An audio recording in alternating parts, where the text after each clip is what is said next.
Good day, good people. In our recent Sunday readings, we've been hearing some of the parables of Jesus. A parable is a brief fictional story used to illustrate a truth. But Jesus' parables left his listeners scratching their heads, wondering what he meant. Some treated them as allegories, where every detail corresponds to something, and even the Gospel writers have thought like this. For example, Matthew explains the parable of the sower in a way that scholars think probably Jesus himself did not, possibly also drawing the wrong conclusion.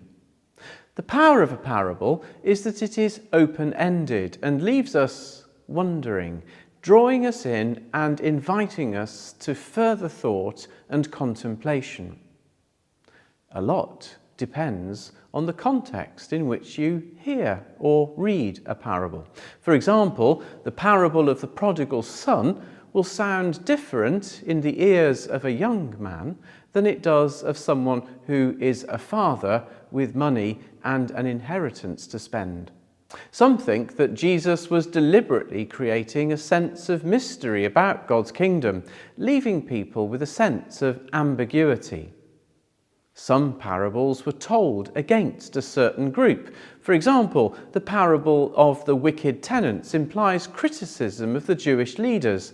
You can almost hear the Pharisees whispering to one another, "Does he mean us?" And yet at the same time, the story leaves it open, which meant that the religious authorities found it hard to pin Jesus down. I think the sense of mystery is shared even by those who come off well in the parables, because given the uncertain outcomes, everyone is a bit unsettled. I never listen to the parable of the talents without feeling a certain foreboding. The pattern of uncertainty in the parables reveals life as an unfolding story, whose outcome we do not know, and therefore our need to trust in God's grace and God's longing for lives to be transformed by a relationship with Jesus Christ. The parable of the sower is a case in point. A careless farmer scatters seed everywhere, in all directions, without any care where it lands. Indeed, only about a quarter lands on the good soil.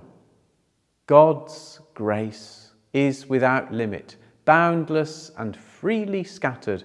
What counts is the ground upon which it falls. The story, therefore, is a challenge to us to be good soil, rich and fertile earth in which the seed of God's word will grow. Our lives of discipleship, of self-service and self-offering are the opportunity we have to be a place where God's love will germinate, grow, and bear fruit.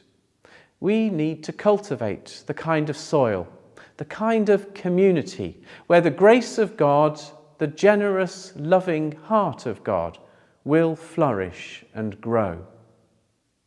This weekend, some of us will be attending Northern Pride in Newcastle, worshipping and marching with LGBTQIA+ Christians to demonstrate our hope for an inclusive church where all are treated with the same respect and dignity. We will meet at St James's United Reformed Church on Northumberland Road, near the City Hall, tomorrow, Saturday, the 22nd of July at 10:30 a.m. for a service, followed by the Pride March leaving the Civic Centre at noon. There will also be a Eucharist at the Cathedral at 4 o'clock. Next week, we're going to be holding a meeting to explore developing our parish as a bereavement-friendly church. Having run 2 sets of the bereavement journey course, we seek to be a place where people can be open about their grief and where our mortality is respected by being open and compassionate with each other. This is a deeply Franciscan value, and the meeting will be next Thursday at 7 p.m. here in church.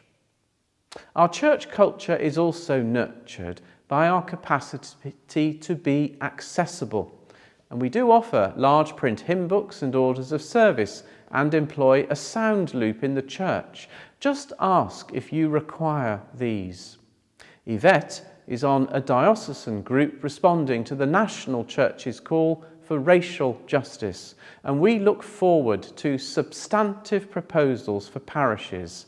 And I encourage us also to continue to explore being dementia friendly, child and infant friendly, welcoming people whatever their gender, sexuality, race, economic status or cultural heritage. I hope also that we will develop intentional ways of engaging these values as we prepare to celebrate our 70th anniversary later this year, and in doing so, honour the lives of witness of those who have gone before us with the signs of the faith which we all share.